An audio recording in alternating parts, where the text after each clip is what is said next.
que lá vem papo bom. E no episódio de hoje, quer dizer, antes de começar o episódio de hoje, eu quero aproveitar para agradecer os patrocinadores, os apoiadores. Então vai lá a nossa listinha e embaixo estão os arrobas deles. Caso vocês queiram se aprofundar no que faz cada um deles, sempre vale a pena, porque tem uma qualidade impecável. Então quero deixar aqui o meu muito obrigado ao nosso patrocinador Centro Hospitalar de São Paulo, representado pelo Dr. Victor. Clínica Armo, Dr. Gustavo Holtz, especialista em harmonização orofacial. Quero agradecer também a Animale Pátio Batel, que me veste em cada episódio que eu estou aqui com vocês. Felícia Preto, nossa apoiadora, que também tem todo um conceito de consciência de consumo e traz um respeito ao uso do couro, da pelica, no caso.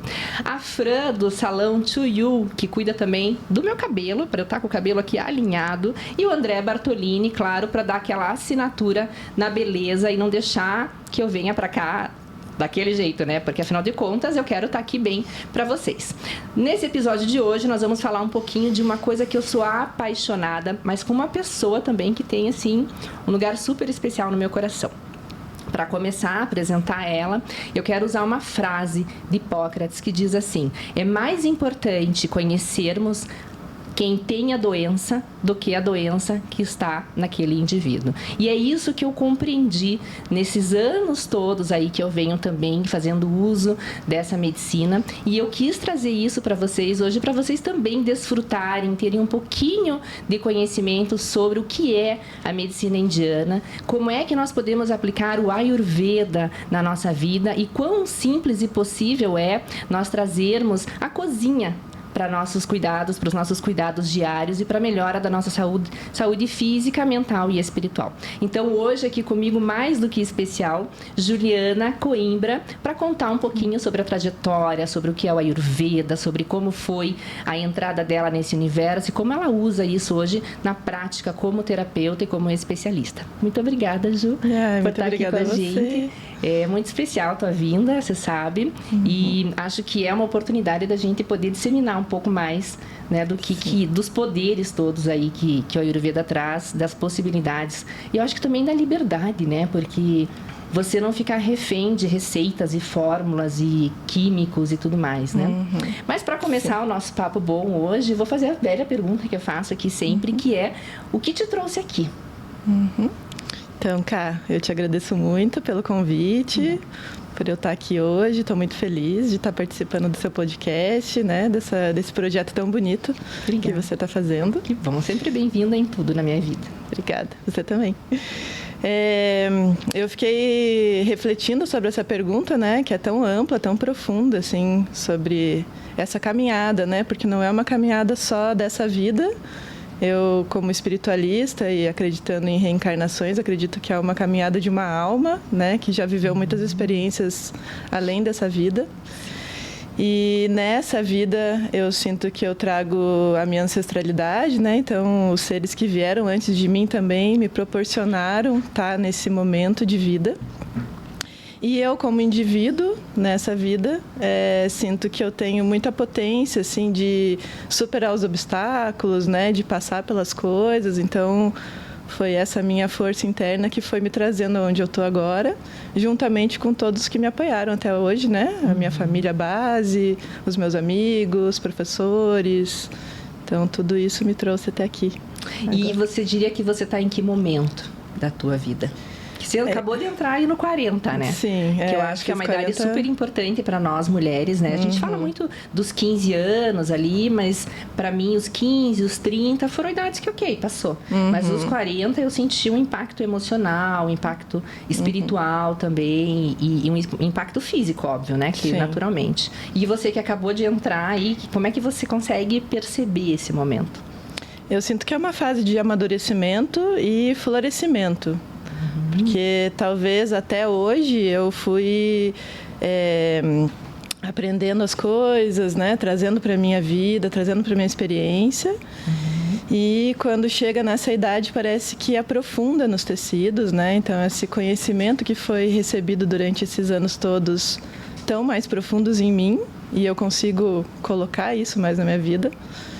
E também a maternidade, né? Que eu acabei sendo mãe aos 37, então É esse momento de florescimento em muitas áreas, né? A Aruna tá com 3 para 4, que é uma idade deliciosa, né? 2 para 3, na verdade, ela vai fazer 3 agora. Que é uma idade de uma interação maior também. Então, a gente também vai, eu acho que se apaixonando cada vez mais. É uma renovação até do amor, né? Com cada fase que eles vão entrando, eu senti assim, e sinto, né, das minhas filhas, que cada fase nova que elas vão entrando, que a gente vai percebendo as diferenças, né? Muda o nosso olhar, muda o sentimento, a proximidade também, né? Sim. Eu acho que até com esses ensinamentos dentro da linha védica, né? Eu comecei com yoga, depois fui para Ayurveda e também para astrologia védica. Eu acredito que esses conhecimentos com o nascimento da Aruna também puderam ter um outro olhar, né, dentro de mim, assim, uma outra profundidade de poder não só aplicar em mim ou em quem me procura, mas numa filha, né? Então, de poder transmitir também. Transmitir e viver. E viver isso, né? Na verdade, assim, né? No dia a dia, poder aplicar nela é muito interessante. Mas tem muita história aí, eu quero que você conte pra gente um pouquinho sobre a tua jornada. Então, você, como eu, é também graduada em administração de empresas, então você também veio desse velho mundo aí, mais cartesiano e tal. O que você pode trazer hoje, que você pode contar para nós na linha do tempo, de como foi a tua entrada, né? Ali, como você decidiu entrar na administração de empresas, como que você atravessou essa fase e depois como que você foi migrando, porque eu acho que são transições, não, são... não deixa de ser transições que a gente vai fazendo mesmo, né? Eu acredito na vida como uma espiral, não como uma linha reta. Já tive essa fase de olhar uma linha reta, assim, pá. E fui vendo ao longo também do tempo que é uma espiral e cada vez que fecha o círculo faz uma espécie de um corte, a gente entra num novo, né, círculo, num novo ciclo da vida que é circular também. Conta pra nós aí como é que foi essa jornada. Tá. Eu tinha um pouco de dúvida quando eu era adolescente ali, né, nos meus 17, do que eu realmente ia fazer. Eu pensei muito em fazer medicina por muito tempo. Acho que isso sempre teve dentro de mim, assim, o cuidar, né? Pensei em fazer psicologia também, mas era tudo meio incerto. E no fim, eu tentei arquitetura e administração. Eu também. Olha só. Já estava ali, ó. Passei nos dois, mas o orçamento só deu para um. E eu acabei fazendo administração um pouco, porque meu pai fazia, né? Fazia não, ele fez administração. E tinha isso como carreira, assim, então ele sempre gostou dessa área. E como eu estava em dúvida, eu acabei fazendo administração, que foi ótimo também, né? Eu não me encontrei muito na faculdade, assim, eu acho que na faculdade eu ficava sempre nesse lugar de que aquele lugar não era meu, né? Mas, enfim, me formei. Mas também você já sabia qual era o lugar? Ainda não, né? Ainda não sabia, porque é isso, né? A gente é muito nova, às vezes, para... saber realmente o que fazer na vida, né? Porque uma carreira tão cedo, né? Se você determinar, vou ser, para começar, que eu já não gosto muito desse termo do vou ser através da profissão, mas ok. Vou escolher uma profissão pro resto da vida, não existe isso. Sim. E aí eu me formei em administração, só que antes de me formar, né? Eu comecei a faculdade em 2003. Em 2005 eu comecei a faculdade de yoga terapia. E então eu fazia 2 faculdades ao mesmo tempo, né? Uma de manhã e uma à noite. Porque era uma faculdade de yoga mesmo, né? Aulas regulares todos os dias, com várias matérias. E eu sinto que ali foi um grande portal, assim, foi aonde mudou a minha mente mesmo, né? E o que te levou para essa outra graduação? Porque, né, tu podia ter tudo para não olhar mais para isso e mergulhar na administração ali. Eu acho Era essa inquietude de não estar fazendo parte? Não, na verdade, eu acho que eu sempre quis algo diferente, mas eu não sabia o que era. E a minha mãe, na época, fazia faculdade. Ela fez faculdade de pedagogia e depois de naturoterapia. E ela fazia na Faculdades Integradas em Espírita. E ela falou, vai lá, faz esse curso, veja como que é. Então, a gente ia juntas para a faculdade na época.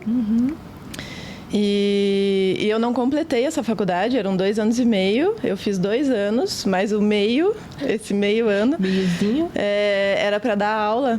E eu tinha muita vergonha de dar aula. E era bem no mesmo tempo que ia ter o TCC de administração, né? Pronto. E aí eu falei, não, eu vou parar com a faculdade, vou só focar na administração e terminar. E, enfim, terminei, comecei a trabalhar. E gostava do que eu fazia, não que eu não gostasse, assim, mas eu sempre pensava que eu tinha que sair dali, né, de algum jeito. E aí aconteceu que eu saí dessa empresa que eu trabalhava, fui viajar por um tempo, morei na Argentina, no Chile. E aí quando eu voltei, eu comecei um curso de Ayurveda. Na verdade, foi até depois. Depois eu viajei para Nova Zelândia e voltei, e aí sim que eu comecei Porque você o ficou curso quanto tempo fora entre Argentina... 1 ano, mais ou menos, né? Entre Argentina, Chile e Nova Zelândia, 1 ano. É um bom tempo. E aí eu voltei e comecei a fazer o curso de Ayurveda em setembro de 2012. Em dezembro de 2012... não se falava disso, né? Você chegou como no Ayurveda? Através de uma amiga que me falou bastante, né? Ela estudava na escola Nankara, que é onde eu me formei, da Grazi, né? E que eu estou até refazendo a formação agora, para aprofundar um pouquinho mais. A Grazi que é culpada, inclusive, você está aqui. Sim. E aí eu comecei o curso em setembro, em dezembro a gente foi para a Índia, né? Foi a minha primeira viagem para a Índia. E quando a gente retornou da Índia, passou um pouquinho e os meus professores da época me chamaram para trabalhar com eles. E aí eu comecei a trabalhar com eles e fiz a transição. Assim, foi bem rápido, na verdade, né? Enquanto eu estudava, eu já trabalhava com Ayurveda, né? Fazia as terapias corporais, né? As massagens e tudo. E dentro do que é o Ayurveda, quais são as possibilidades de profissionalização, assim? Que frentes que o terapeuta ele pode atuar? Porque eu sei que você está, né, mais nas práticas das terapias mesmo, né? Mas que outras frentes tem aí? É que a medicina ayurvédica, ela é a medicina mais antiga do mundo, né? Então, ela pode ser vista como uma medicina ou uma ciência, as duas juntas. E a palavra Ayurveda significa o conhecimento da vida, né? Então, é muito amplo que o Ayurveda estuda e trabalha, né? Vai ser observado o ser desde o seu nascimento e antes do nascimento na Terra mesmo, né? No momento da concepção dessa alma, até a vida dessa alma no mundo, até a sua morte, né? Então, dentro do Ayurveda, a gente tem 8 ramos, né? Que na Índia eles aplicam como medicina, porque lá tem faculdade de Ayurveda e as pessoas, quando se graduam, elas são médicas, né? Quando elas se formam. Aqui no Brasil é visto como uma terapia complementar, né? Então, no Brasil você pode trabalhar em forma clínica geral, assim, então fazendo como eu faço, né? Faço uma consulta, vejo como que a pessoa está nesse momento, os desequilíbrios, ou a sua natureza, né? O que precisa retornar ao natural. E aí a parte das terapias corporais. Mas tem a linha de psicologia ayurvédica, né? Tem como a na medicina psiquiatria. Vai ter as abordagens ali, né?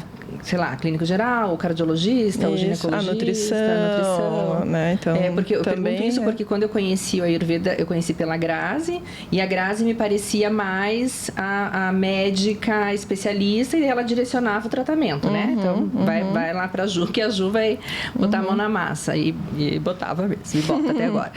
Então, por isso que eu pergunto, porque essa é uma coisa que eu acho que é uma informação importante, por 2 motivos. Primeiro, porque eu acho que existe uma confusão sobre o ser terapeuta Ayurveda e o ser médico Ayurveda, exatamente pelas diferentes maneiras de formar esse profissional, né? Então, na Índia a gente sabe que é uma formação bem longa e cara, né, lá para eles.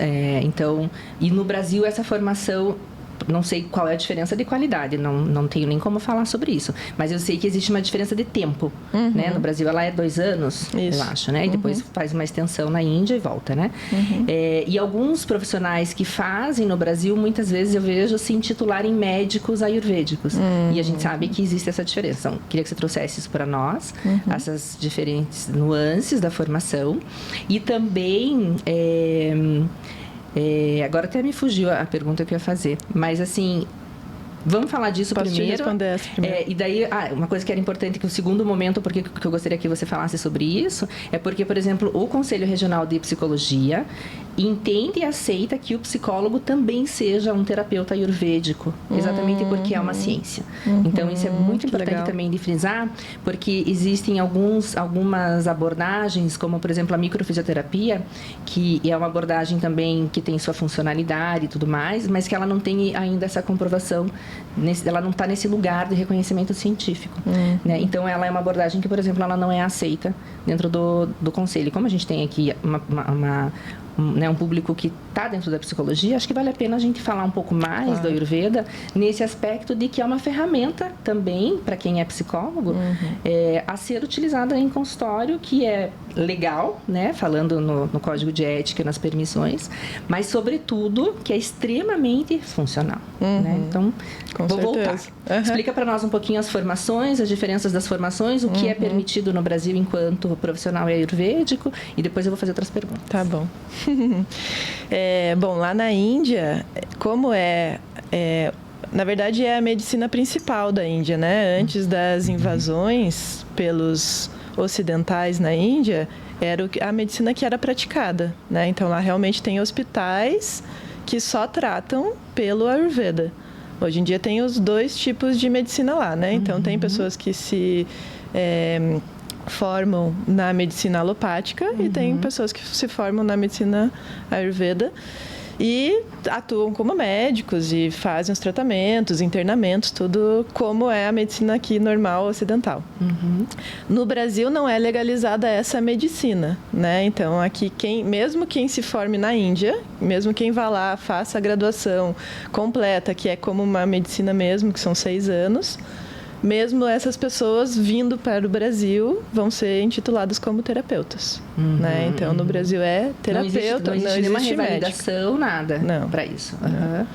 Né? Então aqui é isso. A pessoa também pode se tornar um médico alopático no Brasil e fazer uma especialização em Ayurveda, né? E aí atuar com Ayurveda clinicamente, e aí essas pessoas têm mais respaldo para receitas de medicamentos, essas coisas, né? Quem é médico no Brasil. Sim. Mas o terapeuta pode atuar como um terapeuta, né? Então, auxiliando a pessoa a mudar algumas rotinas em casa, dando algumas ferramentas, né, dentro do Ayurveda que a gente tem, que se chama de Dinacharya, que são as rotinas diárias, tanto na questão de alimentação, quanto na rotina diária mesmo da pessoa, né, de mudar horários ou o que esteja fazendo, que não seja benéfico, as terapias corporais, né? Então, tem um leque grande, assim, como terapeuta, mas como médico, realmente não. E você acha que é legal ter uma equipe para trabalhar essas diferentes frentes? Porque hoje o teu trabalho está mais estruturado em você fazer aquele primeiro atendimento, que é uma avaliação, né? E aí, a partir daquilo, você desenha ali um processo terapêutico, vou usar assim. É um plano terapêutico. É um plano terapêutico, né? Para aquela pessoa. E vai fazendo. Hoje eu sei que você trabalha mais sozinha, embora a gente se troque, né? Mas acho que é muito mais porque a gente gosta do que a gente faz, que eu acabo, né, indicando para você e tudo mais. Mas você acha que sozinho é meio puxado? Uma equipe multidisciplinar talvez seria mais interessante? Como que você enxerga, assim, o trabalho em si? Individualmente, eu sinto que depende do momento da vida, né? Então, eu já trabalhei com mais pessoas, né? Eu trabalhei na clínica da Grazi por um bom tempo, né? E a gente tinha tinha outros terapeutas que também faziam as terapias corporais, né? E às vezes era dividido, quem fazia consulta não fazia terapia corporal, né? Então, cada um no seu espaço, fazendo o que tinha que fazer. É muito interessante, eu acho muito bom. E muitas vezes eu penso em voltar, né? Assim, em ter não precisa realmente trabalhar numa equipe, mas ter alianças, né? Com pessoas, porque... Por exemplo, eu não posso atuar como nutricionista, né? Eu conheço nutricionistas da linha do Ayurveda e que aí eu indico, se a pessoa quer aprofundar na nutrição, é um nutricionista que ela tem que buscar, e aí tem pessoas que têm essa especialização também. Né? Mas então é legal Mas dentro do que é o Ayurveda, ele te permite que você passeie pela alimentação. Sim, com né? Não certeza. vou usar esse termo da nutrição, porque eu acho que daí são realmente é um conflito de interesses. Mas dentro do que é a teoria, do que é toda a ciência, ele passa, porque a gente, né, acaba Não, faz fazendo, parte. faz a alimentação parte, né? é a base, né? Como paciente, particularmente, eu prefiro uma pessoa para tudo. Legal. Que eu acho que faz esse elo, né, esse vínculo ali com a pessoa, porque até nos meus processos e nos meus tratamentos, acho que eu fiz 3 panchakarmas ali, a gente tinha muito mais contato, eu e você, né, do que as outras pessoas que estavam lá. Né? Foi super bom com todos, mas a gente acabou ficando muito próxima porque a gente acabava tendo todas as terapias eram com você e tem fases que são terapias todos os dias, né? Então é inevitável, eu particularmente gosto, né, como paciente, de ser uma pessoa só do começo ao fim. Você tem que ficar repetindo, né, a coisa toda, a queixa todo tempo, né? E o que deu certo também todo tempo, né? Mas eu sinto que isso do vínculo é muito legal mesmo, que é uma das coisas que me encanta no meu trabalho, é o vínculo que eu faço com as pessoas. Né? Então... porque eu acho que como cuidadores, a gente tem essa curiosidade sobre a pessoa e como ela tá, e as histórias dela, mas também esse anseio por contribuição também, né? Então, acompanhar do começo ao fim e ver toda a coisa acontecendo ali é realmente muito gostoso. Aquece o coração, né? De ver se desdobrando e crescendo, e desabrochando, e sentindo as dores também, que faz parte do processo.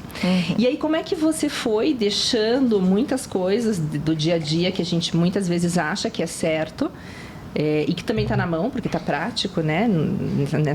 Nessa praticidade do dia a dia. Como é que você foi deixando de lado isso e foi trazendo para tua casa e para tua rotina as práticas mesmo e os preceitos do próprio Ayurveda, né? Porque, claro, você começou ali pelo yoga e depois foi indo, mas deve ter tido aí uma caminhada.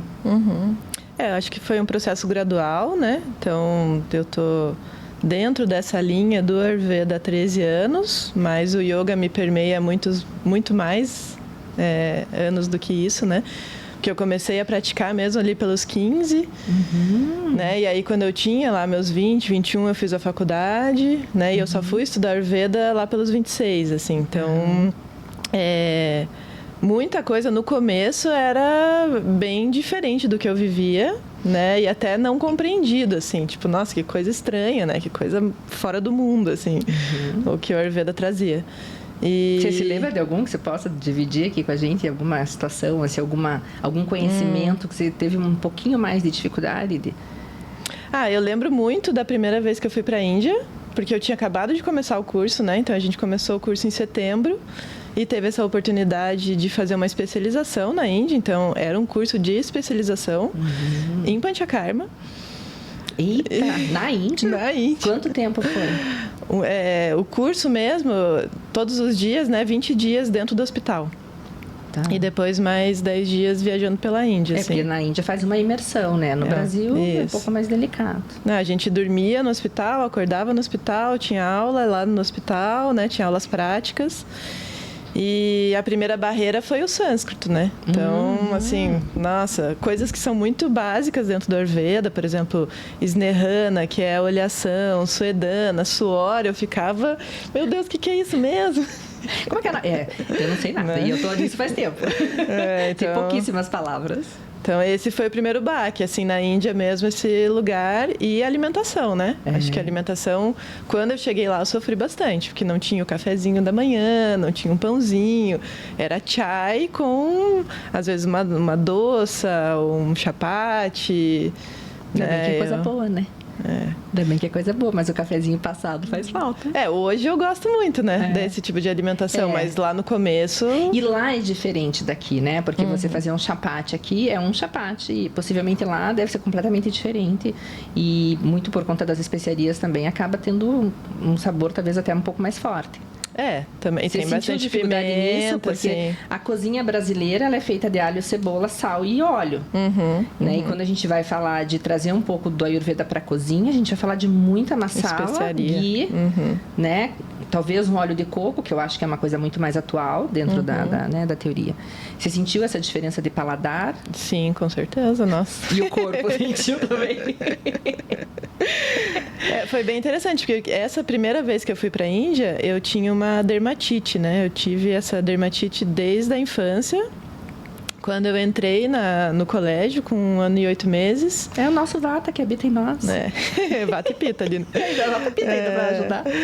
Mas eu startei, né, essa dermatite, então ela começou no meu rosto, atrás da orelha. E aí, durante a infância, tiveram várias vezes, né, que essa dermatite vinha, atacava mais, principalmente no braço, pernas também. Ficava, né, em carne viva, assim, era bem complexo. Forte, e aí eu tive que fazer várias coisas. Nesses lugares mais quentes, se diz, assim, atrás do joelho. Isso.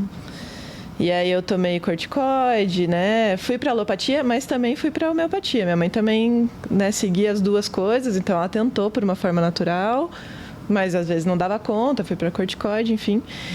E essa primeira vez que eu fui para a Índia, né, esqueci de falar esse detalhe, que na verdade eu comecei pelo Ayurveda porque eu fiz uma consulta com a Grazi. E ela, olhando a minha dermatite, falou: você precisa de um Panchakarma. Já ouvi essa fase, já fala antes. E aí foi aí que eu comecei com a Ayurveda. Antes de estudar, eu fiz o Panchakarma. Eu acho que o bom profissional nasce paciente. Sim. A gente estava falando disso outro dia, né, da psicanálise que a Luísa gosta. Eu falei: filha, você precisa fazer análise, porque ela conhece a abordagem da psicologia corporal. Para ser boa psicanálise, tem que ir para análise. Como eu me tornei psicóloga sendo terapeuta, né, e sou apaixonada pelo Ayurveda como paciente também, né? Muito legal. E aí você foi fazer o Panchakarma antes de ir para a Índia? Antes de ir para a Índia, daí eu fui fazendo Panchakarma enquanto eu estava estudando também. Né? Então eu cheguei lá, eu estava fazendo Urasayana, que é a nutrição. Né? Eu fiz a nutrição lá no hospital. E aí isso começou a melhorar muito a minha dermatite, né? Então, no entanto que, assim, hoje, 13 anos depois disso,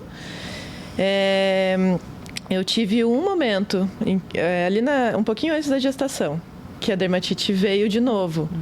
Mas foi algo muito pontual, assim, veio, era questões emocionais, apareceu, sumiu e nunca mais. Então, as crises que eu tinha realmente foram sanadas, né, com a Ayurveda.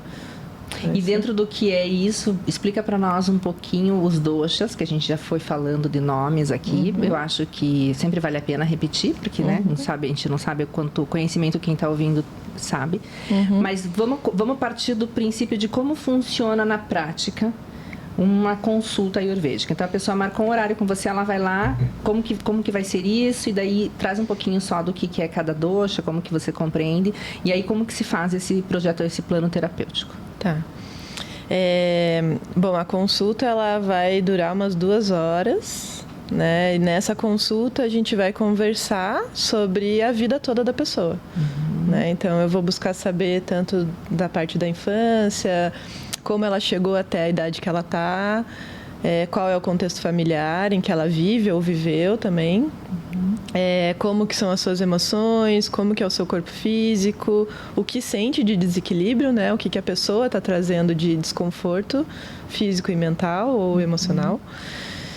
E a partir dessa conversa, né, profunda, que você, tanto escutar, né? O escutar é uma forma da gente analisar o outro, mas também a forma, através da visão, né? O Ayurveda fala muito sobre isso, sobre você observar o paciente através de como ele se porta, né? Então, como a pessoa traz, como são os trejeitos dela.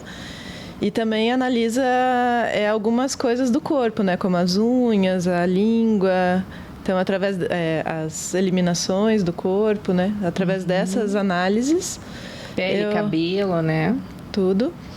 Aí, através disso, eu vou fazer um estudo depois que a pessoa foi lá, né? Porque, às vezes, a consulta ela é muito demorada, é muita fala. Então, eu, geralmente, no final, eu não vou explicar tudo para a pessoa. Eu vou fazer uma reconsulta para, daí, sim, poder dar uma aulinha de Ayurveda, né? E aí, a partir disso, eu analiso o que aquela pessoa tem, qual é o dosha dela, quais são as constituições dela, o que está em desequilíbrio. E aí eu traço um plano terapêutico, que vai incluir as rotinas diárias, algumas mudanças de alimentação ou de rotinas e as terapias corporais, né? Então, e nem todos vão estar prontos para fazer o plano todo, né? Tem umas etapas aí que você daí possivelmente compreende qual é o melhor momento de cada coisa. Eu já fui de cara logo para o Panchakarma, quando eu fui. Mas é o teu biotipo, né? mete a cara e vai e faz. Eu acho que seria muito frustrante, talvez eu não continuasse se eu tivesse sido de outra maneira. E uma curiosidade, né, que eu ouvi falar do Ayurveda quando eu comecei a fazer terapia, ainda estava em instituição financeira. Do lado do prédio que eu morava, tinha uma escola de Ayurveda. E eu passava e via aquilo Ayurveda, ali na 7 de abril com a Dias Filho, acho que é, no alto da 15 ali. E eu vi aquela casa ali, daí logo depois eu fiquei grávida da Lara, acabei não olhando mais para isso. Mas eu olhava aquilo e pensava, o que será que esse tal desse Ayurveda, né? Tinha uma coisa que me cutucava ali, né? Aí passou um tempo, eu fui olhar, quando eu que eu saí da instituição financeira e fui olhar o que eu vou fazer agora, que é o famoso que eu vou ser quando eu crescer, né? Eu fui olhar as possibilidades, daí eu achei uma graduação, não me recordo agora qual era a instituição, e aí apareceu para mim esse endereço, aí que eu fui entender o que era, né? Que legal. E daí eu olhei para aquela graduação de Ayurveda, achei bacana, tal, falei, mas não sei se é isso que eu quero agora, não me pegou naquele momento, acabei indo para psicologia. Acabei indo para psicologia corporal, porque eu era paciente de um psicólogo corporal, e fui para um congresso e me apaixonei, então aquilo, acho que naquele momento eu estava muito mecanicista ainda, aquilo tinha muito aquela coisa assim, foi um físico que falou, acho que eu já até contei isso até, um físico que falou da importância dos chakras estarem alinhados. Eu falei, nossa, é isso, entendeu? É isso. E fui estudar isso. E depois daí sim, quando eu tive um diagnóstico, daí eu me recusei a tomar remédio, né? Que daí que eu cheguei em vocês, porque daí eu fui fazer essa pesquisa e o primeiro lugar que eu fui, ela era uma escola, esse lugar que tinha do lado do meu prédio. Primeiro lugar que eu fui, ele tinha fechado. Olha. E daí o endereço que eu tinha, eu fui olhar assim, qual era o endereço mais próximo de um terapeuta Ayurveda. Então, o mais próximo que tinha para mim naquele momento, era vocês, que não era nada próximo. Porque eu acho que eu já morava ali, era longe, era lá no Cajuru, eu morava ali perto de São Lourenço, né? E aí fui e fiquei, né? E tô até lá hoje. Já tive mergulhos mais profundos, já tive mais afastada, mas... então, às vezes está no nosso campo, a gente ainda não está pronto para aquilo, né? A gente às vezes está tão pertinho, mas a gente ainda não consegue receber, talvez, isso, né? E você como terapeuta e como psicóloga, né? Que também é um tipo de terapia. Você sabe, né, que você que segue o feeling, né? Porque aquilo que você falou assim, tem pessoas que não estão preparadas para aprofundar, ou tem pessoas que estão. Acho que é muito da gente sentir o que aquela pessoa precisa naquele momento. Né? Então... tanto que acontece muitas vezes de eu indicar para te procurar, e na minha cabeça ingênua, eu já penso assim... Vai ser um sucesso, já vai lá, já vai para Bianca, já vai... Tá. E aí, às vezes, você fala para mim, olha, né, a gente vai começar por aqui, porque né, ainda não é possível. E é claro, porque aqui comigo é possível uma coisa, e com você daí, como esses dias a gente estava falando de uma situação que foi, para mim, foi até uma surpresa, assim, o relato, né? Para mim estava tudo certo. E aí, claro, cada um vai sentir, porque eu acho, e sinto, e concordo com o slogan do Anankara, né, de volta para casa. Um lugar amigo da alma. Um lugar amigo da alma. E aí uma vez eu falei isso para você e para Grazi, que eu sentia que eu estava voltando para casa. Eu acho que o Ayurveda, a terapia é isso, mas para mim o Ayurveda ele é um lugar de se despir literalmente. Sim. Né? Começando exatamente porque quando você vai para uma consulta como essa, você, diferente da psicologia, você vai mostrar partes do teu corpo de fato, né? Então, vai olhar a língua, vai olhar a unha, vai olhar... Que para nós isso não é tão familiar, né? Quando você vai no médico, é mais natural, que ele vai olhar a tua garganta, se você tiver uma queixa de garganta. Mas se eu chego para você e não tenho uma queixa de garganta, por que você vai olhar minha garganta ou minha língua? Né? Então, a gente não está, acho que, muito acostumado com esse olhar completo e integral do indivíduo, assim. Então, para mim, o Ayurveda ele é um se despir, mas um se despir de muitas coisas. De roupas, é claro, mas de vícios, de bengalas, de histórias, de dores, de bagagens, de acho que algumas feridas mal curadas, de uma série de coisas, né? E como que você foi, Ju, trazendo... eu quero voltar um pouquinho que você explique para nós ainda os doshas, que eu acabei te interrompendo, mas eu não vou retomar esse ponto. Tá bom.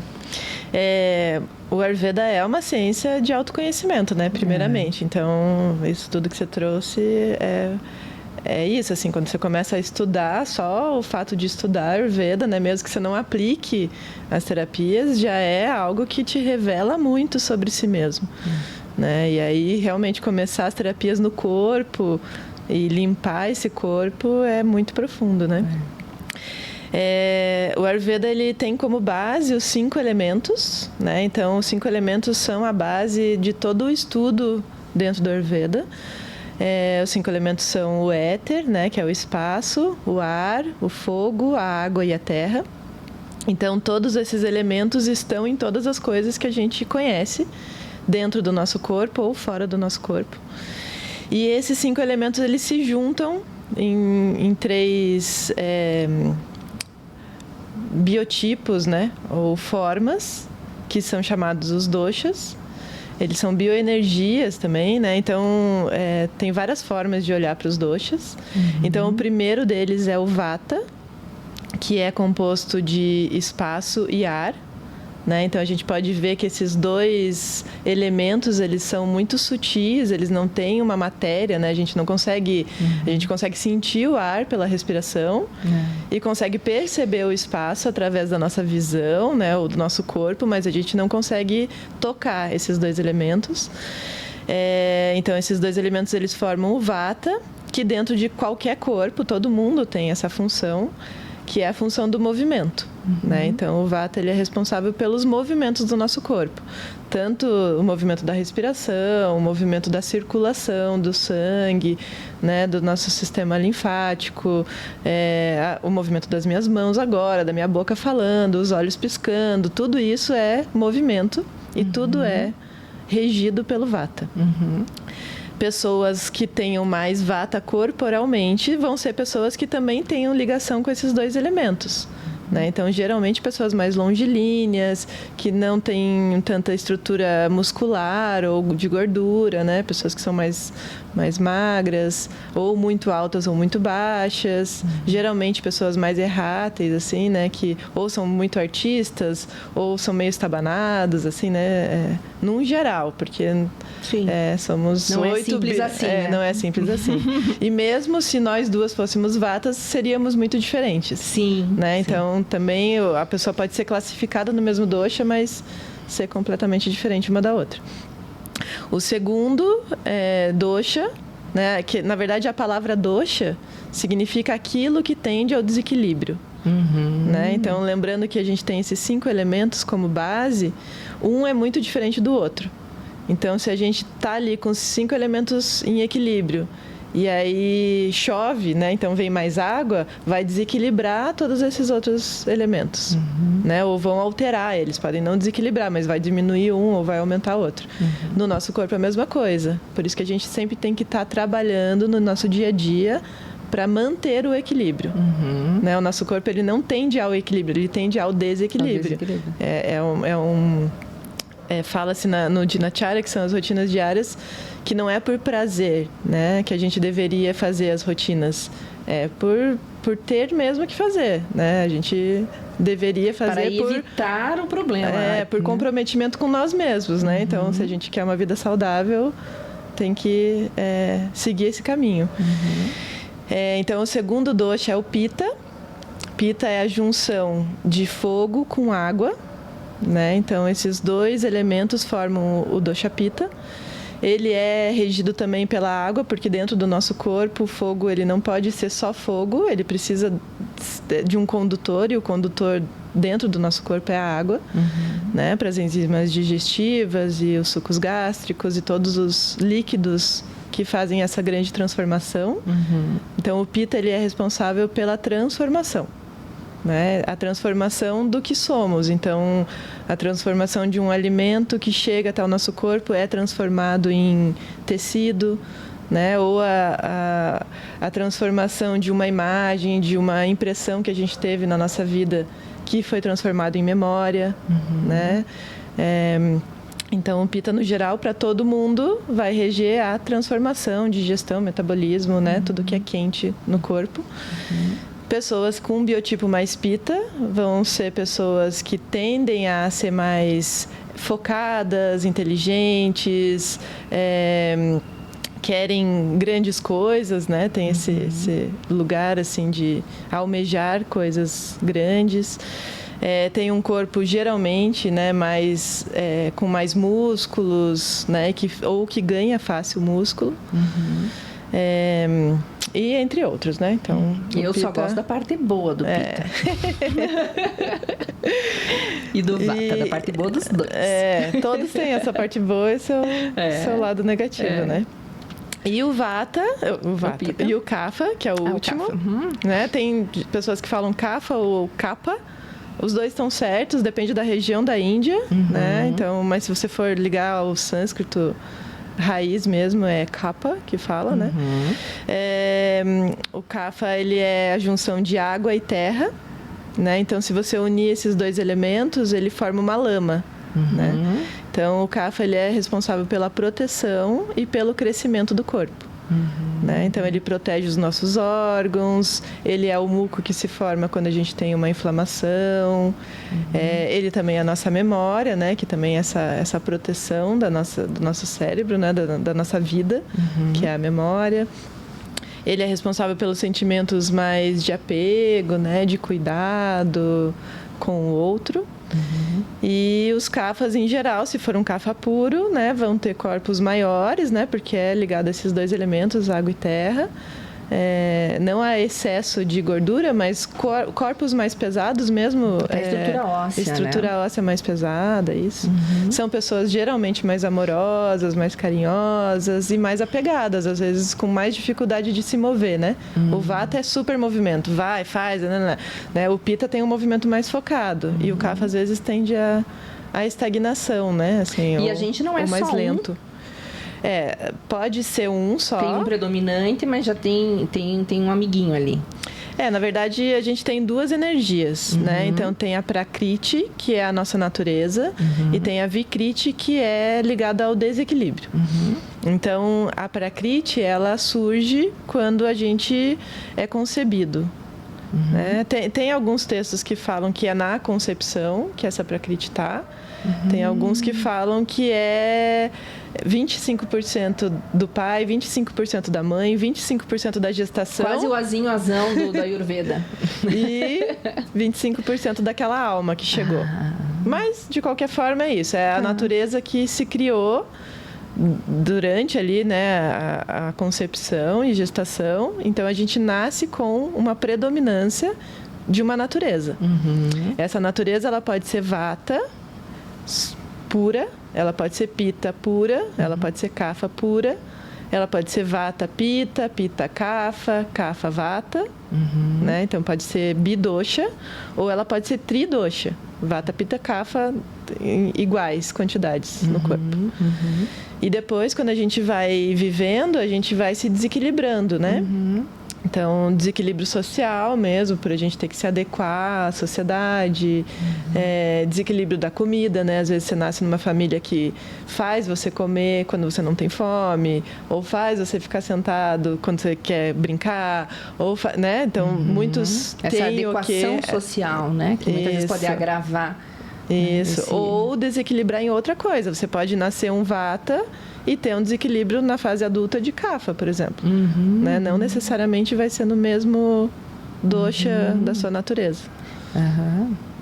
E eu ia te perguntar exatamente isso, como que o atual momento social traz exatamente essa insalubridade para esses organismos, né? Tecnologia, performance, agora o esporte, que eu acho que está muito em voga, né? E por um lado eu acho super legal, por outro lado também a gente vê os extremos acontecendo, né? Como que você enxerga, até no consultório ali, vendo, né, na tua prática, a contribuição disso tudo, desses eventos sociais, desse momento social, na saúde física, mental e espiritual dessas pessoas? Eu acho que tem se agravado muito o Vata em todo mundo, né? Então, esse extremo movimento interno, né? Que é muito difícil das pessoas pararem e desfrutarem do silêncio, né? Ou do vazio, Porque quando existe um vazio na vida das pessoas, existe o celular do lado, e aí, né? Eu até levei minha filha esses dias no parquinho e tinha uma mãe com um celular, tipo uma bolsinha, assim, que é o celular agora, né? Eu falei, nossa, o celular já estava dentro da nossa bolsa do nosso lado, agora tá grudado no... Ele já é quase um membro, né, do corpo.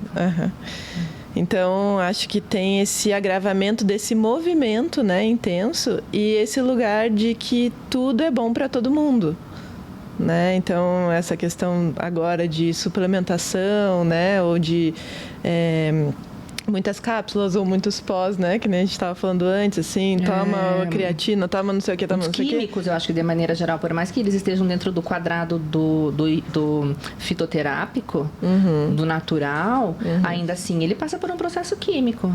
Ultraprocessado, né? Ultraprocessado, então, exato. se é ultraprocessado, ele está muito longe do que é o natural. Eu nunca vi creatina, árvore de creatina, por exemplo, né? Exatamente. Que é hoje um dos suplementos super usados, né? Então, eu acho que é isso, vai trazendo desequilíbrios para o corpo de cada um, que nem é sempre visível naquele momento, né? Então... minha gente, a conta chega. Chega. Chega mesmo. Depois dos 40, ela chega voando. Sim. E quais as patologias que você vê que estão acontecendo em grande número, assim, hoje, que você vê uma comum? Porque se existe hoje um agravamento mais de vata, né, vamos dizer... que no consultório, na psicologia, a crise de ansiedade, as crises de pânico, né? As crises respiratórias por crises de ansiedade, insônia, são o que mais aparece, né? Que eu acho que vem de um vata aí também, né? Com certeza. O que você recebe mais? Eu acho que também tem isso, tem muita gente... Muita gente ansiosa, muita gente com crises mesmo de ansiedade, ou que nunca viveu e de repente passa por uma crise e nem sabia que era tão ansiosa assim, né? Até chegar uma crise e colapsar o sistema. E muita gente depressiva, né? Acho que a depressão, assim, é a doença que está muito em alta também. E não sei como é que você vê isso, mas eu vejo que a depressão, o estado depressivo, ele vem muito por um desejo profundo de ser algo que não se é. Ou de fazer parte de algo que não necessariamente seja para nós aquilo, né? Mas que às vezes muitas pessoas podem querer determinadas coisas, pessoas, lugares e resultados que são do outro, porque tem um contexto na vida do outro, mas também que é mostrado de uma maneira muito recortada. Então, a minha irmã outro dia falava isso, que ela parou de usar redes sociais. E aí eu falei, nossa, você não tem mais rede social, né? Que às vezes ela postava alguma coisa ou outra do meu sobrinho e tal, e eu não achei mais. Daí ela falou, não, eu parei de usar porque eu me percebi ficando muito mal quando eu via a rede social. Né? Porque por estar passando por um momento muito delicado na vida, ela olhava e a sensação que ela tinha é que a vida de todo mundo estava funcionando e estava boa, e era só a vida dela que estava um horror. E aí eu achei muito legal, mesmo por ela estar nesse momento, ela olhar para falar, isso aqui está me fazendo mal, né? Ter esse momento, essa lucidez ali. E diz, não quero olhar, porque eu acho que era tão dolorido para ela isso, assim. E eu não sei como é que você vê isso, mas eu vejo que esse estado depressivo é muito de, assim, impotência. De que comigo nada acontece, né? Mas a vida, eu acho, ela continua no desenrolar dela como sempre foi. O tempo necessário para todas as coisas, né? E eu me coloco nesse lugar de acelero, e sou super acelerada, de querer muitas vezes um resultado antes da hora, de que alguma coisa aconteça antes, ou de pôr a mão para fazer acontecer, né? Porque é bem do meu biotipo mesmo, assim, né? Você percebe isso também acontecendo? E como que essas pessoas que chegam, eu chamo de paciente, mas eu não sei como é que você chama, porque eu acostumada com um consultório lá. Essas pessoas, como que elas chegam? Se elas chegam também disponíveis para o que é o Ayurveda? Bom, em relação à depressão, eu acho que sim, tem um contexto social, né, que é muito agravado hoje em dia realmente, porque você pode se comparar com pessoas que estejam fazendo a mesma coisa que você, ou pessoas que estão fazendo o completo oposto, né, e realmente numa rede social você posta o que é bonito, né? O que é legal. Você não vai postar em um momento que você não esteja bem ou fazendo algo que você não goste tanto, né? Então, para mentes que não são bem trabalhadas, porque mesmo a nossa mente, né, que pode ter sido muito bem observada e nos trabalhamos no autoconhecimento, né? E temos práticas que auxiliam a uma mente ficar mais forte, mesmo assim, a nós também nos comete isso, de olhar uma rede social e se a gente está num momento de baixa de energia, também ter uma autocobrança, também, né, se depreciar muitas vezes com o que a gente vê. Mas claro que, além disso, tem a formação daquela pessoa, né? Então tem que entender o contexto que ela viveu e por que ela acabou desenvolvendo essa patologia, né? E esse anseio, muitas vezes, desse lugar de eu também quero e não consigo, né? Sim. De não conseguir encontrar em si mesma essa completude. E como que essas pessoas, elas chegam para você no aceite de viver a terapia? Aí depende muito da pessoa, né? Eu sou daquela terapeuta que eu vou aos pouquinhos, assim, né? Antes eu ia muito com sede ao pote, né? Vou te passar todas tudo. as coisas e tal, vamos começar pela anti-ama, reduzir um monte de coisa na alimentação, vamos tirar toxina. E aí, como esse era o primeiro passo, muitas vezes as pessoas desistiam na primeira semana, porque eu já ouvi muitas pessoas falando, a Ayurveda não é para mim. Mas a na yoga verdade não é pra mim. Mas na verdade não conhece, né? Não sabe o que é o Ayurveda. Então, o Ayurveda é uma ferramenta maravilhosa tanto para pequenas mudanças quanto para grandes mudanças. Então, hoje em dia eu sou muito empática com quem está comigo, né? Então, eu vou sentir na primeira consulta como aquela pessoa vai se portar. Sabe que eu sinto essa diferença tua. Como eu tô com você aqui há uns 10 anos... Por aí, eu sinto essa diferença em você, sabe? De antes, quando eu te conheci, por mais que eu tenha tido a Grazi ali junto, eu sinto que você tinha essa velocidade, ela era diferente mesmo, assim. Hoje eu sinto você mais madura. E é bem gostoso isso, né? Porque a gente vai ficando juntas e acho que eu não me sinto mais tua paciente, eu me sinto tua amiga. Sim. E eu sinto essa diferença e eu aprendo com você também nesse aspecto. Eu sou uma aprendiz e uma buscadora nata e eu não quero nunca perder isso. Eu já me senti em alguns momentos assim... parece que nunca tá pronta, sabe? Parece que é uma insatisfeita crônica. Mas aí, com o tempo, eu fui percebendo que é isso que faz com que eu continue em movimento. E o movimento, para mim, é extremamente importante, porque eu acho que ele é muito curativo. Mas um movimento de... aceitação, um movimento de pôr os pés no chão, um movimento de pôr a mão naquilo que é teu, mas tirar quando não é, de aprendizado mesmo, né? E eu todos os dias alguém realmente me deixa alguma coisa que eu trago assim para o meu dia a dia. Então eu vejo essa diferença na tua velocidade e tenho muita acho que conexão com você, porque também quando eu comecei na psicologia corporal, eu tinha essa velocidade de querer já pôr logo a vegetoterapia em prática e já fazer o protocolo, todo como mandava no livro. E aí, às vezes, era isso, o paciente ele não voltava e aí tinha uma sensação de onde eu errei. Mas, nossa, será que eu não sei? O que eu ainda não sei? O que eu, né? E aí eu fui entendendo que eu estava sendo muito agressiva, né, para aquela pessoa. Então, calma. Isso. Hoje eu tenho um paciente comigo há 4 anos, 5 anos, que nunca fiz um exercício da vegetoterapia. Porque eu sinto que não é hora. E aí eu vou entendendo, sem pressa, mas sem pausa, né? Isso. Sempre naquele flow, assim, né? Ju, como que você faz na tua casa? Por que essa pergunta? Porque eu já fui extremista, muito extremista, né? E vejo que muitas pessoas que muitas vezes entram para o Ayurveda ou até mesmo para a medicina tradicional chinesa, que é uma outra ciência muito maravilhosa, elas querem realmente viver aquela ciência, aquele preceito, aquele estilo de vida, porque é isso, é mais do que um conhecimento, né? Como que você faz? Porque às vezes você tem uma família, né? Você tem Cas, tem a Aruna, tem, né, os filhos do Cas. Então, como é que você faz para que atenda a todos nessa família? Porque às vezes não vai atender alguém, né? Às vezes aquela... E daí outra coisa é as questões alimentares, mas você me fala depois. Como é que você traz isso para o teu dia a dia na prática mesmo? Por exemplo, a alimentação não dá para fazer um buffet de restaurante, né? Como que faz e como que você conduz isso? Tá.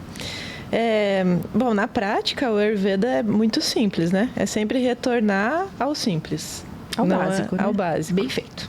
Isso. Então, em casa, na verdade, é um ambiente bem tranquilo para eu aplicar as coisas e a gente conseguir viver dessa forma, porque o Cas também trabalha com terapias, né? Também é terapeuta Ayurveda, também trabalha com Sound Healing, então também tem esse olhar, né, para isso. E a Aruna nasceu nesse contexto, né? Ela já nasceu de uma mãe que já trabalhava com Ayurveda, que já vivia isso. E ela acaba vivendo junto, assim, né? Então... ela já tá no... Já tá é uma folha em branco, né? Isso. Mas eu digo assim, quando você vai pra família ampla, né? Então, pra mim foi diferente porque ninguém da minha família fazia nenhum tipo disso, nenhum tipo de uso de nada disso. Era todo mundo muito no alopático mesmo. As meninas até eram na homeopatia ali que eu usava e uso ainda. E aí eu vim, trouxe tudo isso e tirei um monte de coisa, né? Você precisou em algum momento lidar com isso, com a avós, com teus pais, com teu irmão, de você às vezes também se utilizar para poder trazer um pouco desses benefícios? Ah, com certeza. Principalmente eu acho que com a Aruna, né? Porque antes, quando era comigo, só comigo, né? Eu morava sozinha, eu fazia as minhas coisas, então não entrava tanto em conflito com a família, exatamente. Por mais que, acredito eu, que eles sempre me acharam meio diferente, né? Do contexto, não sei o que, não pode isso, não. Que chata, né? Que chata. Nem um pouquinho. Mas é só um pouquinho, não precisa. Mas com a Aruna, com certeza, assim, porque a partir do nascimento dela... Eu ampliei isso, né? Então, eu ampliei os cuidados. E ampliei essa visão também das coisas naturais, né? Então, eu já fazia alguns produtos naturais antes, mas com o nascimento da Aruna, eu comecei a fazer todos os sabonetes que a gente usa. Então, ninguém lá em casa usa sabonete que eu não faça, né? E eu ampliei isso até que hoje em dia eu faço sabonete realmente para vender. O creme que a Aruna usa desde bebezinha sou eu que faço, né? Eu sempre fiz os produtos que ela utilizaria no corpo dela. E aí isso se estendeu para a família, né? Então, quando ela vai na casa das avós, eu mando um pacotinho com sabonete para ela. Às vezes a gente vai com aquele presentinho, né? Mas é legal porque sempre vai gerando uma curiosidade, né? Eu me lembro, acho que ano passado que nós fomos no aniversário da Cíntia, que você foi trocar a Aruna e tinha uma amiga por perto e você pegou o lencinho. Né? A Ju faz o lencinho umedecido da Aruna, maravilhoso. E ela ficou curiosa, e ela já é, né? Do yoga e tudo mais, né? Então, às vezes a pessoa, ela tem aquele conceito estabelecido, né, de torcer um pouco o nariz, assim, mas aí quando vê, acaba se interessando, nossa, mas é tão fácil, assim, de fazer, porque eu não tenho noção de como é feito um lenço umedecido desses de pacote. Mas aí quando vê o teu, que você explica como é feito, você fala, é óbvio. Água e óleo de coco. Água e óleo de coco. Dei um óleo essencial, se você quiser, para dar um cheirinho, no comecinho né? eu até colocava lavanda, mas depois, isso lá quando ela era bem bebezinha. Que nem em casa eu adoro fazer o cheirinho das roupas, assim, né? Também com óleo essencial e tal. E aí é simples, né? Quando eu fazia panchakarma, às vezes eu levava, tem aquela restrição alimentar, eu levava, né? Nas coisas de família, sempre tinha. Não vai comer nada, não vai isso, aquilo. Aí eu sacava lá a minha marmitinha e daí todo mundo queria provar. Primeiro porque eu acho que é muito aromático, por causa das massalas, né? E fica muito gostoso, de fato. Não acho ruim, acho até bem boa a comida, acho maravilhosa. Claro que é difícil, porque nós temos que passar por uma abstinência de açúcar, de café, né, e tudo mais. Mas isso você está falando do Panchakarma, que é um tratamento muito profundo. Isso, não estou falando do Ayurveda no dia a dia, né? Estou falando quando a gente está num tratamento mesmo, e o Panchakarma é o tratamento principal, né? E eu acho que o mais restrito de todos, assim. Sim. Mas onde eu quero chegar é que daí a família, muitas vezes, que torcia o nariz e criticava, né? E às vezes dizia, mas você não vai comer nem um pouquinho de sobremesa, ou não vai tomar um vinho, alguma coisa. E eu estava dentro daquele tratamento. Hoje não estou em tratamento, eu me adequo, né? Às vezes queriam experimentar, às vezes acabavam experimentando e gostavam. Tanto que tem um prato ou outro que às vezes me pedem. Porque gostaram, comeram, né? Sei lá, uma lentilha rosa com tofu, alguma coisa assim, né? E aí, isso que eu quero que você traga aqui para nós também. O que você sugere ou o que você diria que é possível colocar em prática desse conhecimento ancestral no dia a dia, que vamos generalizar, que sirva para todos e que as pessoas possam, talvez, quem está aqui nos assistindo, começar a trazer para o seu dia a dia e ir percebendo o benefício que isso vai trazendo, né? Eu, de cara, já sou uma adepta lá da água morna, que hoje em dia todo mundo fala, né? Começou com água com limão, água com isso, água com aquilo. Eu acho assim, tira tudo e toma água. E tomar uma água morna e pronto, né? É simples assim, você faz isso em qualquer lugar, né? Mas o que você diria para as pessoas que simpatizam, querem começar, dizem que o Ayurveda não é para si ainda, e quem sabe possam ir colocando aí no dia a dia a partir de agora? Tá. Tem algumas coisas bem legais, assim, dentro do Ayurveda, que são coisas simples de autoobservação, né? Então, coisas muito básicas, só comer quando está com fome, né? Então, observar realmente se você tem fome naquele momento ou se você só está ansioso ou, né, em algum momento ali que precise de alguma sustentação e não é a comida que vai dar aquilo, né? Então, observar realmente essa fome, porque uma das coisas que mais nos intoxica é comer demais ou comer em muitos momentos do dia e não ajudar com que o corpo digira todo aquele alimento que foi anteriormente não dá nem tempo de tanta coisa, comido, né? Então, dentro do Ayurveda, a gente deveria comer de 2 a 3 vezes no dia, né? 2 é o clássico, assim, almoço, janta, né? Seria o ideal. Mas observar, né? Observa a sua fome, observa a sua sede, né? Porque eu acho que a sede é bem negligenciada, principalmente pelas pessoas que trabalham em escritório, enfim, às vezes ou ficam muito no cafezinho, ou tem sede, mas logo esqueci da sede, passei o dia, nem tomei água, né? E lembrando que a gente é 80% de água, né? Então, e às vezes nem percebe que é sede, acha que é uma fome, né? Aí come alguma coisa e daí podia ter sido só um copo d'água, um chá, né? Isso. Não suprimir suas necessidades básicas, né? Então, ir ao banheiro quando necessário, né? Porque isso é muito importante. Segurar qualquer necessidade básica. E aí a gente está falando de gases, de arrotos, né? Porque a gente segura, principalmente aqui, né? No Ocidente, tudo isso, que é falta de educação, né? Sim. Na Índia, não. Não. Xixi, fezes, tudo, né? Assim, não segurar essas necessidades básicas. Inclusive o choro. Isso aí.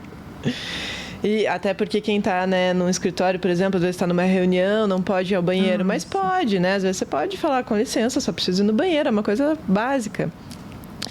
E no comecinho dos clássicos, né, quando começa a falar sobre o que a gente deveria fazer, a primeira coisa, a coisa mais importante a ser feita, seria a gente acordar antes do sol nascer. Né? Então, não precisa ser lá no horário de Brahma Muhurta, que é o horário mais auspicioso para a gente acordar. Isso é um horário, sei lá, né? Vou resumir porque eu não vou explicar o que é o Muhurta, mas mais ou menos 1 hora antes do sol nascer, né? Seria o Brahma Muhurta. Então, hoje seria umas 5:30 da manhã. Isso. Né? Muhurta é 48 minutos, Brahma Muhurta é 48 minutos antes do sol nascer. Tá. Né? Então, se o sol nasce às 6 horas, o Brahma Muhurta termina às 5:12, começa lá às 4 e agora não sei. É a galera do Fora IEM. Adoro. Mas, se você não consegue acordar 1 hora antes do sol nascer, pelo menos acordar 10 minutos antes do sol nascer, ajuda muito a gente lidar com o tempo de vida. Porque se você observa o dia nascendo e observa o dia terminando, você tem a noção do tempo que durou aquele dia. Né? E aí, essa duração de tempo, essa noção do tempo, faz com que a gente consiga estar mais no tempo presente, no aqui e no agora. Principalmente isso, quando o tempo passa. Né? Porque muitas vezes o tempo passa, você chega lá, né? Eu, com 40 anos, se eu não observasse o tempo que passou, muitas vezes isso pode gerar uma crise mesmo, né? O tempo passou, o que eu fiz com o tempo? Mas se você está olhando esse tempo passar, isso é natural, né? O tempo é corrente, é muito né? legal isso, né? Porque quando você vê o nascer do sol, de certa forma, te traz pro agora. E quando você vê o pôr do sol também, que é diferente daquilo, nossa, eu nem vi que anoiteceu. Ou eu nem vi que já é 8 da manhã, né?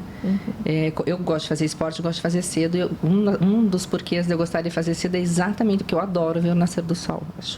Acho 2 momentos realmente muito lindos, assim, com uma energia muito surreal, assim. Sim. Eu falo sempre que são, no nascer e no pôr do sol, que coisas extraordinárias acontecem, mas não são dessas que a gente vê. Sim. Né? Eu acho que são horários muito, realmente importantes. O que mais aí que você diria? E a água morna que você trouxe é uma grande purificadora do corpo, né? Então, a água, para você fazer água morna, você precisa ferver a água, né? Então, deixa a água ferver e deixa ela mornar um pouquinho. Eu gosto de coisas bem quentes, então eu não tenho problema em ferver a água e logo tomar essa água, né? E tomandinho, ela bem quentinha. Mas quem tiver problema com isso, pode deixar ela resfriar um pouquinho. E aí tomar essa água, você pode tomar ela durante o dia, mas se você pelo menos tomar água morna ao acordar, né? Depois de fazer as suas limpezas matinais, enfim, despertar, tomar uma água morna ajuda muito nos movimentos peristálticos, né? Então, ajuda a eliminar as toxinas que foram geradas no dia anterior. E ajuda a purificar o corpo mesmo, né? E despertar para esse novo dia. É como se jogasse um balde de água numa calçada, assim, né? Ela vai lavando. E o que você diz que dentro do Ayurveda é realmente proibido? Nunca vai ser uma opção. Que pergunta. Que... Olha, proibido eu nunca ouvi essa palavra, assim, exatamente, né? Eles falam sobre o que é bom, o que não é bom, ou que... Porque proibido depende muito individual, né? É isso, depende muito da pessoa, né? Então, o que vai ser proibido para você, às vezes, sei lá, se você tiver com muita acidez no teu corpo, ou muito inflamada, coisas picantes não vão ser boas para você, né? Então, talvez para você, por um período, se você estiver inflamada, você será proibida de ingerir picantes, né? Mas para uma pessoa que tem uma digestão lenta, o picante vai ser muito benéfico, né? Então aí é bem relativo, assim, o que é, né? Por que o vegetarianismo ou o veganismo é tão importante dentro do contexto? O Ayurveda não é vegetariano nem vegano, né? Ele indicaria como o melhor benefício para o nosso corpo uma alimentação vegetariana. Então, no nosso dia a dia, a gente deveria ser vegetariano. Porque a carne, ela é muito pesada, tanto fisicamente quanto emocionalmente, né? Então, aquele bicho, ele passou por questões emocionais antes de ser abatido. E isso é muito difícil para a gente digerir. Então, pelo Ayurveda, a gente deveria, talvez, comer uma carne que fosse de um animal saudável, que viveu no campo, que comeu as coisas boas, e que você e seus amigos foram lá e caçaram aquele animal, né? E fizeram aquela carne, e aí você tem potência digestiva para digerir uma carne. Ou que ele tivesse morrido por um acaso da natureza. Isso. E aquele animal, inclusive, fosse honrado, né? Dentro da sua existência e morte, né? Sim. No filme Confúcios, eu não sei se você já assistiu. Não. Confúcio é vegano, né? Dentro, inclusive, do confucionismo, ali do Tao e tal, não se deveria comer carne vermelha, nem peixe, nem frango. Deveria ser vegano como estilo de vida. E aí a gente vai falar de outras camadas sobre isso, né? Mas durante a jornada que ele faz, que Confúcio faz, que atravessa uma guerra e tudo mais, ele acaba fazendo uso da carne animal. Mas porque aquele animal já estava morto, e eles não encontraram outras possibilidades de se alimentarem para continuarem a guerra, né? E aí ele come, mas ele explica que ele come porque o animal já estava morto. Então é até uma maneira de honrar aquela vida que se fez ali, né? Isso. E hoje não tem como, né? É um pouco mais complexo. Um pouco mais complexo alimentar esse tanto de gente assim. Mas a carne dentro do Ayurveda é utilizada como medicamento, né? Então tem alguns medicamentos que usam o animal como base, tanto para fora do corpo quanto para dentro do corpo, né? Vão ter pessoas com questões de saúde que vão precisar de uma carne, né? Então não é restrito completamente, assim, mas o indicado sim é uma alimentação vegetariana. Vai ficar um pouquinho mais extenso, mas eu não vou deixar de perguntar isso. Além do Ayurveda que você atua, eu sei que você atua na leitura dos mapas também. Se você puder trazer para a gente de uma maneira mais breve sobre isso, como que se faz, e também um pouquinho da tua história dentro do yoga tântrico.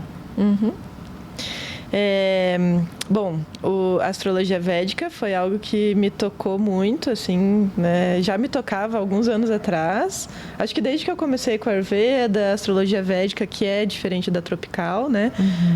Tem essa raiz nesses textos clássicos que é da onde surgiu o yoga, a Ayurveda e a astrologia védica. A astrologia védica, ela é ligada à astronomia, né? Então a gente realmente estuda o que está acontecendo no céu naquele momento. E a leitura de mapa é uma leitura do que aconteceu no céu no momento do nascimento da pessoa, né? Quais eram as tendências, os padrões que vieram intrínsecos àquele ser, né? Porque é mais uma ferramenta de autoconhecimento, né? Então, através da leitura do mapa, você reconhece um pouco mais de quem você é e também consegue soltar coisas que, né, que não precisem mais fazer parte nesse momento da vida. E a astrologia védica também vê muitos dashas, que são os períodos planetários, né? Então, cada período tem uma potência para a gente se alinhar mesmo com o que o momento está trazendo, assim. E essa é uma leitura que você faz com regularidade ou é uma leitura que você faz uma vez? Pode ser feito uma vez só, o mapa natal, né? Mas pode ser feito, dentro da astrologia védica tem o Varshapala, que é o fruto do ano, né? Então, cada ano, quando a gente faz aniversário e o sol está no mesmo grau que estava quando a gente estava nascendo, que não necessariamente precisa ser no mesmo dia, pode ser um dia depois, um dia antes, vai gerar um novo mapa, né? Então, naquele momento, é aquele fruto daquele ano. Qual é a tendência, a projeção das coisas frutificarem nesse ano, né? Se são tendências positivas ou negativas, ou enfim. Então, pode ter um acompanhamento terapêutico também. Tem gente que gosta, né, de fazer, quero fazer meu mapa desse ano, né? Sei lá, vou fazer aniversário. A revolução solar, que a gente chama aqui, é o Varshapala pela astrologia védica. Legal. E como que foi a tua passagem pela yoga tântrica e como que tá hoje? Tá. Bom, eu estudei várias linhas do yoga, né? Então, na espírita era yoga terapia. E aí, quando eu retomei o yoga para pensar em dar aulas, eu fiz o Tantra Yoga, né? Com um professor que é indiano. A gente fez o curso de formação aqui em Curitiba. O Tantra, ele é a base, assim, né? Algo muito antigo dentro dessa linhagem. E é o Tantra branco, né, que a gente estuda, que são as práticas físicas, os asanas, as respirações. É muito parecido com o Hatha Yoga, né, a prática em si. Traz muito ensinamento também dentro do Ayurveda, assim, então... eu não consigo lembrar a raiz, qual era a raiz da palavra Tantra, mas aprofundar para liberar, é algo assim, a raiz, né? Então é isso, assim, você e daí você eu uso se muito de uma respiração também profunda e consciente. Também, os pranayamas, né?